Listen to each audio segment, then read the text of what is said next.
justamente conversando de la colonización alemana, hay una idea que a mí me gusta más hablar de Alemania, me gusta hablar como de la cultura germana, más por sobre todo, porque no tan solo llegaron alemanes, habían austriacos, todas estas disputas de los reinos germanos, Alemania no se unificaba, ¿cierto? Era todo un tema también. Sobre eso hay un error histórico, porque en el año 1850, 1860, Alemania no se había unificado. Alemania existe desde 1879, se unifica Alemania, entonces eran una cantidad de 39 ciudades, pueblos, estados germanos, prusianos, de origen austriaco, por decirlo hoy día.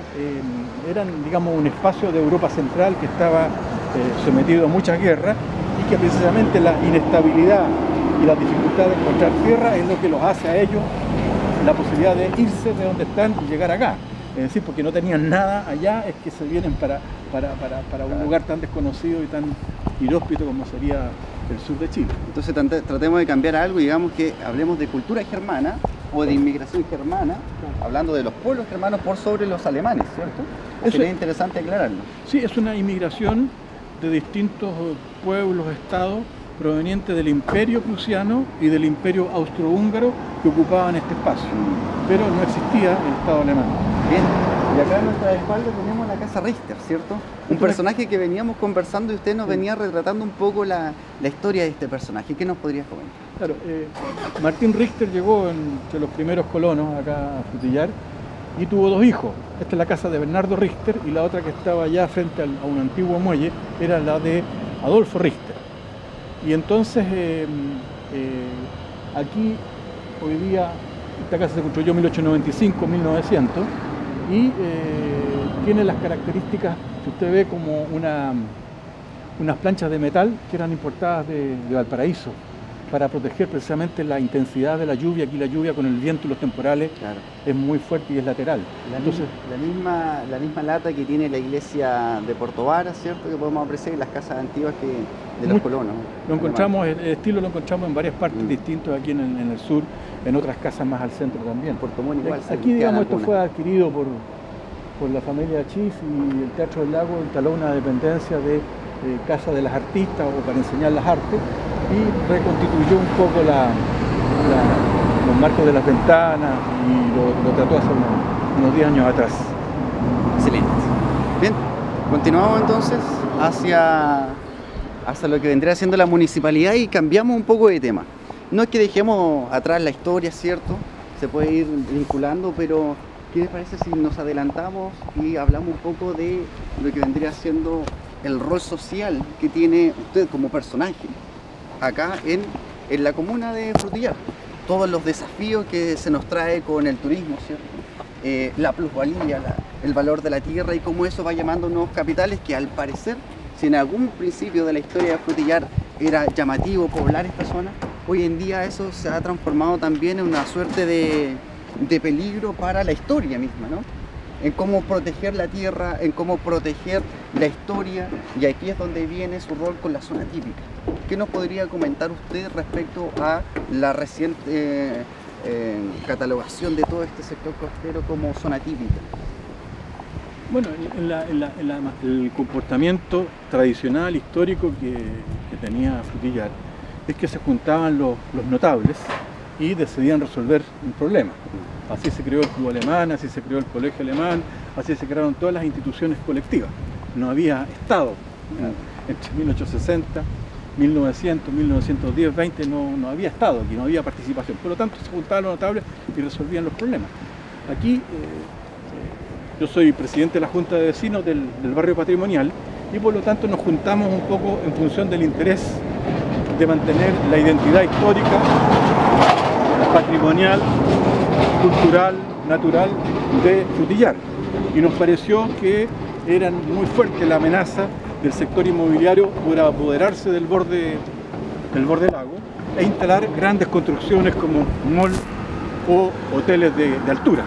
Y es por eso que hace 5 años un grupo de vecinos aquí, que estaban instaurados en la Junta de Vecinos, y frente a la amenaza de las adquisiciones y las compras del borde costero, decidimos preparar un dossier, una carpeta, y después de 5 años presentarla al Ministerio de Educación, al Consejo de Monumentos Nacionales, con el objeto que fuera evaluada y finalmente en julio del año 2013 fue declarada la zona típica, fue publicada en el diario oficial la declaración de esta zona tradicional. Eso significa que el Estado le reconoce un valor y a su vez la protege de cualquier modificación un poco salvaje de sus características. ¿Cuál es la opinión que puede tener usted, cierto, como presidente de la Junta de Vecinos de la zona típica y a su vez de las organizaciones comunitarias que pueden existir respecto a la inversión masiva que pueden existir, no tan solo en Frutillar? Este es un tema que apaña a todo lo que vendría siendo la cuenca, el lago Yanquihue, un polo turístico importantísimo. ¿Qué opinión tiene usted respecto a aquello?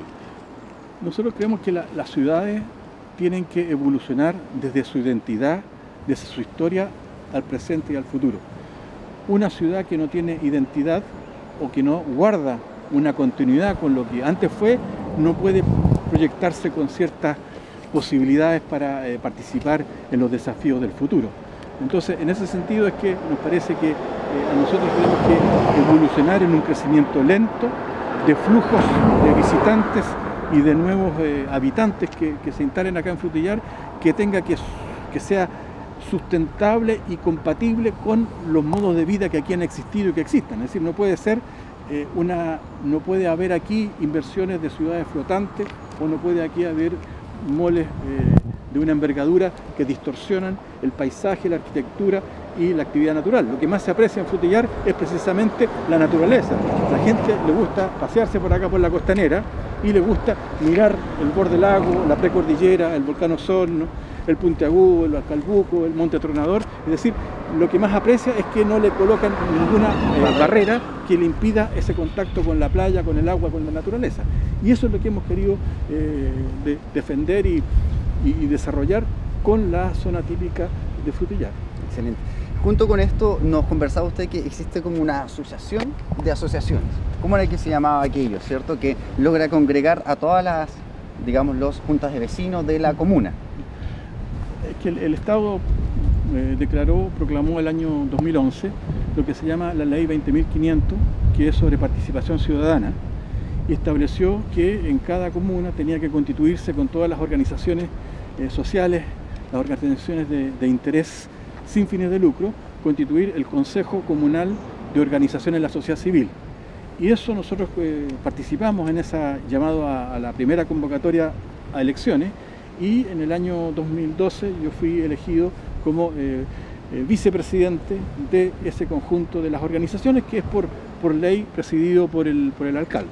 Entonces esas 187 organizaciones se dieron una directiva de 11 personas, y esas son las que un poco son la versión social y civil de para dónde quiere ir el conjunto de la comuna, y que es el contrapeso del Consejo Municipal, que es la parte política de los representantes que fueron elegidos para administrar la comuna. Excelente. Bien, don Jorge, hacemos una pausa en este minuto y nos encontraremos posteriormente en un nuevo tema, ya donde vamos a conocer al personaje. ¿Quién es don Jorge Valle? Bien. Escuela Colegio Alemán, no acá.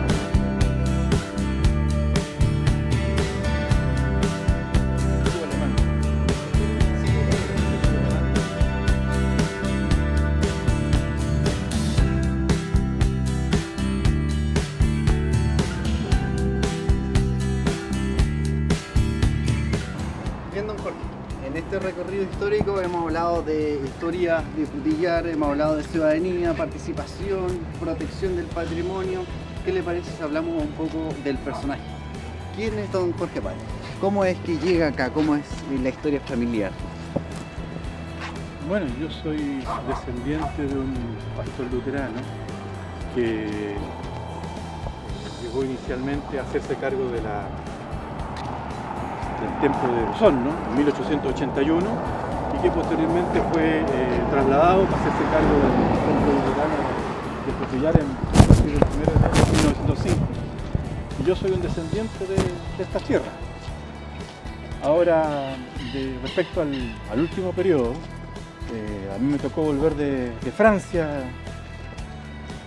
porque yo tuve que salir del país por razones políticas, estuve exiliado, Y ¿Cómo fue llegué, digamos, directamente desde donde estaba en París hasta a Frutillar. Creo que pasé 2 días en Santiago, la transición, porque yo me sentía que era el lugar al cual yo tenía que volver a reinsertarme. La tierra de mi bisabuelo y la tierra de mi abuelo. ¿En qué año estamos hablando de ese periodo de exilio que usted tuvo que vivir? Bueno, yo fui detenido el año 75, pasé por los centros de tortura, por 2 años en campos de concentración y posteriormente estuve exiliado en Francia hasta el año 1996 cuando regresé a Chile. En ese momento es cuando yo me vengo directamente aquí a Frutillar y asumo, digamos, el cuidado y me instalo en la casa histórica que está la Chuñería, la Casa de la Chuñería. Y usted dice, bien, es el momento de llegar a Chile, pero no a Santiago, sino claro, que nos vamos directamente al sur, a Frutillar, donde está mi tierra. ¿Y no era un poco arriesgado el cambio desde la capital mundial prácticamente del siglo XIX, que es París, a Frutillar? ¿Ese cambio no le provocó ciertas dudas sobre el progreso, sobre su desarrollo personal acá en el sur, o usted estaba convencido de que esta era su tierra? No, yo no tenía temor a eso, más bien ya me disgustaban las grandes ciudades. Había vivido en Santiago, había vivido en Concepción, había vivido en Valparaíso, había vivido en París, y lo que yo un poco anhelaba era estar próximo de la realidad en un pueblo más a escala humana. Y por lo tanto, cuando llegué acá, inmediatamente me vinculé a la reactivación de lo que es la Junta de Vecinos, que estaba sin funcionamiento, y la reactivamos y empecé a desarrollar actividades de interés social. Eso. Y eso es sumamente importante, porque una persona que decide dejar París, no asentarse en las grandes ciudades y venirse a la ciudad de origen, a la ciudad de donde que lo vio crecer prácticamente, que es Frutillar, ¿cierto? Eso habla de que usted tiene una aprehensión, ¿cierto? Un cariño distinto a esta ciudad. Usted, un personaje que defiende esta ciudad, y por eso se denomina un ciudadano activo dentro de aquella. Y acá nosotros llegamos a un hito importante, histórico, y que se mezcla con un poco lo que vendría siendo el pasado y el futuro. Lo que vendría siendo la historia y lo que vendría siendo el crecimiento económico básico. Tenemos acá la iglesia luterana, que brevemente usted nos podría comentar qué. Sí, la iglesia luterana fue construida se puso la primera piedra el año 1929, se inauguró el 34, y aquí es donde en los años previos mi bisabuelo ejerció de pastor, entre 1905 y 1921. Por lo tanto, es algo que yo le tengo mucho cariño, porque es la raíz misma de mis antepasados que dejaron marcadas sus huellas aquí en esta iglesia luterana. Y aquí ocurría mucha actividad, porque era el lugar de reunión de los luteranos. Su parte social se hacía mucho en torno al culto. Entonces, la iglesia luterana, el club alemán eran un poco los centros neurálgicos donde se juntaba la gente para tratar los asuntos de interés comunitario. No había otro lugar. Ahora, visto aquello, la iglesia luterana es una muestra del patrimonio histórico de la ciudad. Y si nosotros nos adentramos 150 años más tarde, probablemente encontramos ya el crecimiento, el progreso, y a pocos metros tenemos esta infraestructura moderna, que debe tener también alguna opinión respecto al presidente de la zona típica de Frutillar. ¿Qué nos puede referir frente a lo que espera Frutillar en un futuro? Sí, digamos, la iglesia como monumento histórico declarado y reconocido por el Estado chileno, un poco está justo al frente y en alguna medida desafiando a la modernidad y las construcciones de este nuevo templo de la cultura, que es el Teatro del Lago. Ahora, yo creo que con la actividad, con la iniciativa vecinal de muchos vecinos que lograron la declaración de la zona típica y por lo tanto la protección de este espacio, creemos que la evolución de la sociedad, la evolución de la comuna, tiene que ser de acuerdo a su identidad histórica para proyectarse con cultura, tradición, patrimonio hacia el futuro. Nos parece que este faz a faz entre la iglesia, monumento histórico, y este nuevo actividad cultural que se inauguró el año 2010 son un poco las dos partes de Frutillar, ¿no? Ahora, ¿Existirá en esta idea, usted habla del patrimonio natural, uno se coloca en la vereda de la costanera y como que choca esta infraestructura, ¿cierto? Como que rompe un poco con el esquema de lo que vendría siendo la zona típica, que por lo demás es parte de la zona típica lo que vendría siendo el Teatro del Lago en la actualidad. ¿Qué idea tiene usted como presidente y también como un personaje de Frutillar, ¿cierto? Sobre el futuro de esta zona? El futuro no tan solo de Frutillar, sino también de la cuenca, los nuevos capitales, las nuevas inversiones. ¿Qué opinión tiene usted al respecto? Lo que me parece y nos parece a los vecinos en general que el Teatro del Lago podría haberse insertado de otra manera en Frutillar. Es desproporcionadamente grande, alto, rompe la ciudad en dos, la parte norte y la parte sur separadas. No se resguardó ni la materialidad con la cual se construyó el edificio, no se tomó en cuenta, digamos, el espacio histórico. Esto es como un injerto que está adicionado en el borde del lago sin un poco evolucionar con la escala humana que había tenido toda la evolución de las construcciones y las edificaciones aquí en esta parte. Por lo tanto, a nosotros nos interesa que haya venido un grupo, una empresa para dedicarse a la promoción cultural. No tenemos objeción de eso y nos parece notable. Sin embargo, hubiéramos preferido que hubiera sido a escala humana la inserción más en relación a la historia, al patrimonio que nosotros representamos y que ha sido forjado por los habitantes de acá. El patrimonio ha sido forjado por los que inicialmente llegaron y evolucionaron. ¿Fueron consultados ustedes en su momento al posicionar el proyecto en el lago? Es que esto tuvo muchas etapas porque inicialmente estuvo a cargo de una corporación cultural que era las Semanas Musicales y posteriormente por una compra mayoritaria de acciones llegaron otros dueños, digamos, a hacerse cargo de ellos. Entonces no tuvimos incidencia desde el punto de vista ciudadano, no hubo consulta ciudadana sobre esta implantación, pero no tenemos hoy día adversión a ella. Me parece que están haciendo una contribución al desarrollo, a la promoción artística y cultural. Sin embargo, como la arquitectura lo indica, no se asimila bien. No es amigable, al parecer. No parece amigable, parece como una cosa un poco grande en relación al volumen, a la escala de todas las otras casas de aquí de la costanera. Excelente. Don Jorge, creo que hemos llegado al final de este recorrido. Agradecido de haber participado con nosotros. No sé si gusta algunas palabras finales para finalizar. No, me parece que es muy loable que un programa de televisión se interese por las cosas patrimoniales y un poco como es el punto de vista ciudadano de su evolución histórica. Así que muy agradado de haber participado con ustedes en esta entrevista. Excelente. Don Jorge, hasta la próxima. Que esté bien. Hasta luego.